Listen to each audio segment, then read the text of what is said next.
ladies and gentlemen. My name is Doug Fine. I run D.FINED Performance Solutions. And here today with me on this podcast is Devin Halliday. Devin, how are you today? I am doing phenomenal. Thank you for having me. Glad to be joining you from Pittsburgh, PA. Awesome. And I'm in Augusta, Georgia myself. So we're just linked through technology. It was brilliant. Love it. Devin, would you let me read your bio? Oh, sure. Okay. Devin Halliday is an award-winning sales leader with a diverse background and passion for people. He hosts the Belonging Factor podcast, where he elevates the dialogue around diversity, inclusion, and of course, belonging. Devin is the founder and chief belonging architect at Rudiment Solutions, a people empowerment company that works with individuals and organizations to thrive in all things people, process, and profits. Devin proudly served in the U.S. Navy. He's a Northern California native. He's explored the people, places, and cultures across this beautiful planet. He's been amazed, he's been humbled, and he has been outraged. But mostly, he's been inspired to share his lessons with audiences worldwide.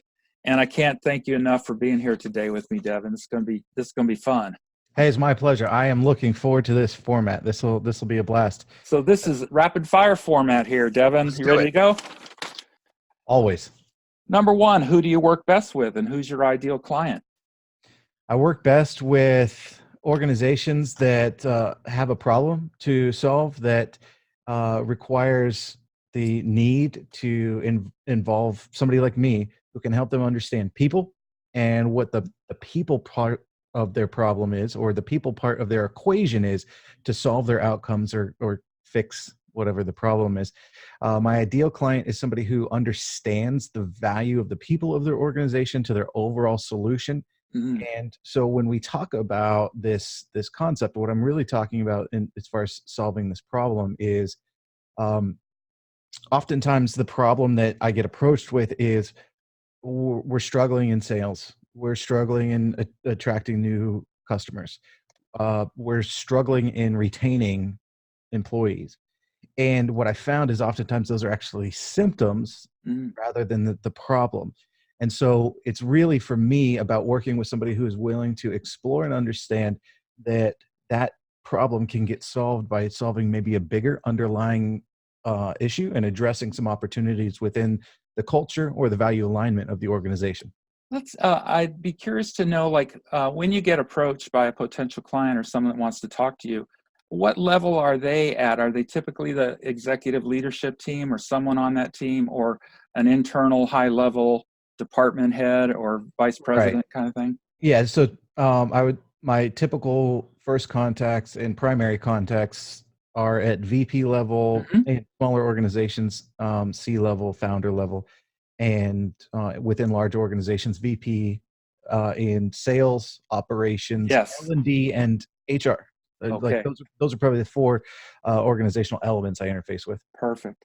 What's the problem that you help them to solve? And you mentioned it a little bit already, but go a little deeper. Sure. Yeah, absolutely. So the idea is to deliver exceptional outcomes in whatever category you're needing to advance your progress. So for me, spending 18 years in a Fortune 15 company, leading people on operations side, sales side, data support side, I've developed a great expertise at not only delivering outcomes in process management and performance management, but for me, working with businesses and what I do now, making sure that the organizational culture, the people, the behaviors, and the value alignment all support what it takes to deliver those outcomes. So for me, the work I do goes deep. It goes into culture. It goes into the heart of an organization rather than what's always on the outside, because that's, like I said, a effect or an outcome of doing this work at the culture level. Awesome. What's the common mistake that people make when they're trying to solve their problem? Let's just say it's a problem operationally, some sort of operation. How do they go about fixing that without you? Yeah. So oftentimes when I come in and there's been this work to be done to try and solve or fix a problem without me. It's been done by looking at the process or looking at what technology is involved or the ways in which people communicate, is one that often shows up. And so by bringing somebody like me in, what we start to do is we start to get a little bit deeper into that and understand not just the communication aspect of it, but what the individual responsibilities and roles are of the people within the organization to deliver that. So the the biggest thing that I could tell you is when there's a misalignment of the expectation of outcomes, the defined behaviors of a specific role, and then the values of the organization, that's where these problems tend to just kind of bubble up over and over. Okay. Is there something that the audience here today can implement today that would make a difference, or tomorrow? Oh, absolutely. In fact, I want to give a simple but powerful message to everybody who's listening and watching. It starts like this. First and foremost, understand that your people are including you, are the driver and catalyst of whatever outcome is needed to be achieved. So, step one, take your company's culture code or internal values, what you stand for and believe in, and make a list next to each one of them for yourself. Here's what behavior I should be doing that aligns with that. And then if you're a people leader, do that same activity for each of the folks that you're charged to look after. And what in their role, whether it's a sales role, a support Mhm. role, IT role, what are the actions or behaviors that exemplify in that job responsibility, exemplify these values? Mhm. And oftentimes when I do this work with organizations, I always start here. So this is you're getting step one right now, but I always start here. And oftentimes it's a very, very eye-opening moment here because there's this clarity that exists that, hey, we talk culture, we talk values, we say they're important, but we've never extended it into what it really looks like to live it Mhm. to this degree. And so you can give a culture award for somebody who has their teammates back or delivers way ahead of schedule or does something incredible for a customer. But beyond awards and recognition, just what are the expectations daily? So do that one step. Even though it's simple, it's going to be a little bit more difficult than maybe it sounds. Mhm. And you will find that your eyes are open now to what some of those solutions are to move forward to those exceptional outcomes. Yeah, that's a huge takeaway for our people here today. So thank you for that. Do you do that? Do you recommend doing that? Let's say you're um, a, a director level type person, not on the board, but a director. I came from healthcare, so we have these Sure. senior middle managers called directors. Right. Would you recommend they do it themselves and then do it as a team, or would you want that director to tell each individual that reports to them to do it individually?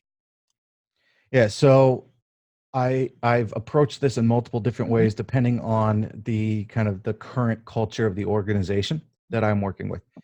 And what I would tell you, ideal scenario involves a director doing that for any job title or responsibility level that rolls into their organization on their own, individually, to get their own kind of, compass set, their own barometer set.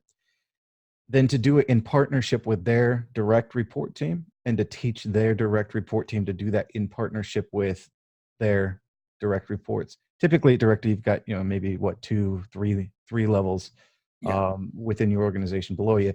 So you're talking about now just through the process of making that activity important Hmm. and going through that activity not as a direction but as a mechanism to helping your leaders, the junior leaders that report to you, understand the significance, and then them taking it to their teams in a way that their teams feel supported and part of the answer and solution, not just dictated what their job behaviors should look like. You have this cohesive environment that exists. Now, again, if you're in a position where that is not exactly where your culture sits today, you may start with a different approach to where it's done at the leadership level collaboratively.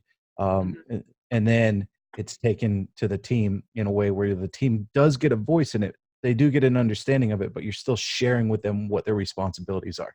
Yeah, who's going to argue with a director level person taking his or her team through the values of the organization? That's gonna hopefully make an executive leader kind of encouraged that Yeah. his or her person is actually taking the time out to put the values to bring the values to life through behaviors. And the important distinction I want to draw here is that there is a connection to delivering on the KPIs, on the shareholder, propositions that are out there, and giving back the value that's required to all the rest of the stakeholders involved. There is a direct correlation to it. There is a tie to it. Certainly, maybe in our long form, we could get into some more of that. However, what I'll tell you, and it's definitely in the book, Mm-hmm. but what I will tell you is that taking that first step to identify it is an awakening moment that really helps see what those next phases are and how to get there. I just learned that was a powerful takeaway for me as for what I do to help organizations. So thank you. I'm going to steal that from you. Okay. By all means. Oh, look at that. That's how we work together. Um, from all your experience, what's the most valuable free tip you can give? Well, I think that last tip that I just Okay. gave is probably the most valuable that I would give you is understanding that to deliver the outcomes it requires the people. So let's look at aligning values, Mm-hmm. which is one of those 5 critical characteristics that I see shared amongst the best leaders and best brands when it comes to bringing people together. So do that activity, and Okay. you'll find the start. All right. Got a double dose of that, people. How can people learn more about you, your work, and do you have any free resource you could give? Yes, yes, and yes. So here we go. Let me start with free resource. This one will hopefully capture everybody's attention. I just wrote a new book, launched this week, called Belonging Factor. It's incredible to see what's already happening with this thing in the first week of sales. I'm humbled. But what I'd love to do is for the listeners, I'd love to give you the opportunity to enter to win an autographed copy. I'll send it to you. Won't cost you a single thing. If you go to defined.belongingfactor.com, right there, you'll be able to just go ahead and enter. And 10 days from now, we'll select 2 folks to get a personalized autographed copy. That's So, awesome. so I do hope that everybody has a lot of interest in that. But if you'd like to learn more, a few things you can do. Connect with me on LinkedIn. You can find me, Devin Halliday, on LinkedIn. Also, of course, you can visit my website, rudimentsolutions.com. And if you would like to just learn more and listen more and take a little bit more passive approach, go ahead and check out the podcast. It's podcast.belongingfactor.com, or of course, you could listen to it on your favorite platforms. Wow. So he can run, but he can't hide, people. Right? That's awesome ways to find you, Devin, and learn more from you. Devin, you have the last words here. My last words are this.